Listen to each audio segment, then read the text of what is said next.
Joining me right now, former Democratic Congressman Max Rose and former White House spokesman for George W. Bush, Pete Seat. Let's talk about the meeting first and then about how Biden campaign is marking it. Pete, I want to read for you how the New York Times put it about the goal that Trump has kind of going into these closed-door meetings.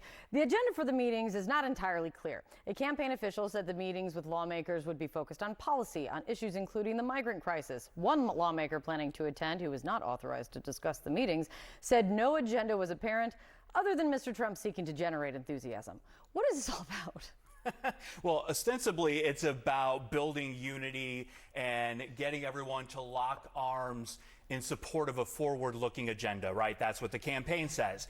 I think sounds like a talking point you would put out for a candidate that isn't Donald Trump. Maybe I wrote it. I don't know. I wouldn't tell you if I did. But I think the subtext here is Donald Trump, and he may even verbalize this, is shape up or ship out. Right? It is a one-way street when it comes to unity and loyalty in Donald Trump's Republican Party.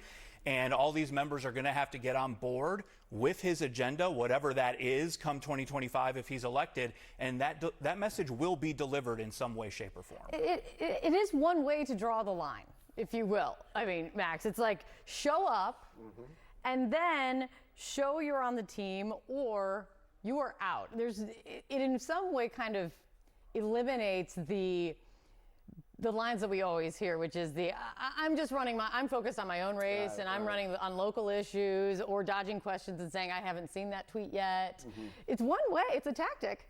So who knew Donald Trump would be acting like an arrogant bully?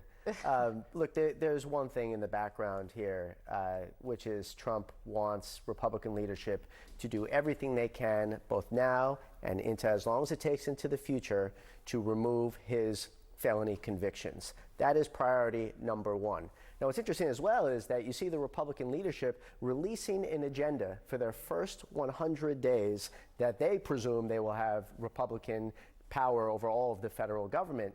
And I've actually found it shocking what they have openly said that they want to do if they can actually be competent. What's shocking you? Well, what's shocking is one, the blatant hypocrisy and contradiction of it. They're saying that they want to reduce the federal deficit demonstrably while also executing a massive tax cut for the rich, doubling spending on our armed forces, as well as doing a whole myriad of other corporate giveaways. It's the resurgence of trickle-down economics, and the American people don't want anything to do with that. Secondly, they're talking about constantly law and order. At the same time, they want to tie the hands of the Attorney General and the Justice Department, the very signature arm of our law enforcement throughout the country. So yet again, it's these myriad of contradictions because they have to appease Donald Trump first and foremost because they're sycophants to him, while at the same time trying to appeal to an extremist MAGA base, as well as just what is the permanent fixture of Republican politics,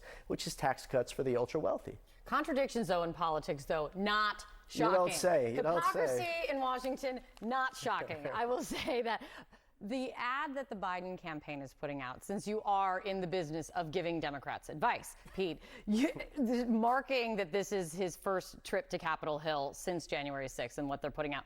Smart move? They're going to remind voters over and over again about January 6th. They're going to remind voters about all the outlandish things that Donald Trump has said over the years. But we keep looking at polls. And what do polls show? The American people care about the economy. They care about inflation. They care about immigration. The Biden campaign is not talking about those issues because they're losing on those issues. So they're going to campaign on what they feel they need to campaign on to try and distract from the fact that Biden's policies are not working. I have heard from Democrats that who've been on the show to say the Biden campaign needs to stop talking about the big, and start talking about what impacts blue-collar workers, what impacts everyone. I mean, getting back to the basics, if you will. I mean, look, but Donald Trump's threat to democracy, according to Joe Biden, it's how he launched his campaign in 2020 successfully. It's how he relaunched his re-election campaign in 2024.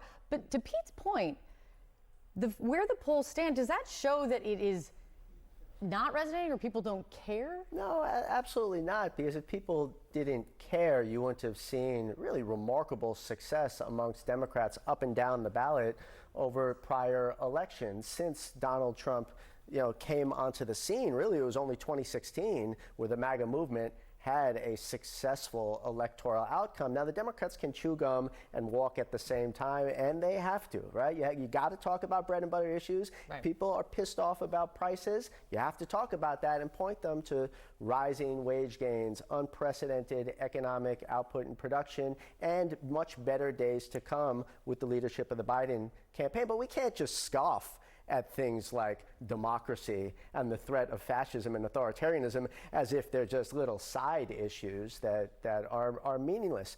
People care about that, and they've demonstrated that at the ballot box over and over again. It's good to see you guys. Thanks for coming in. Good to see you too.